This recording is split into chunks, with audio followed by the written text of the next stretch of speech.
নমস্কার বন্ধুরা, আজকের ভিডিওটা দেওয়া অনুচিত হলে আমি ক্ষমা প্রার্থী।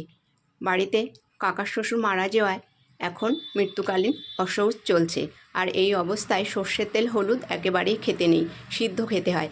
আগে তো ঘি বাটারে রান্না হতো, কিন্তু এখন অনেকেই বলছেন যে কোনো সাদা তেল খাওয়া যায়, তাই আজকের রান্নাটা আমি সাদা তেলে করছি।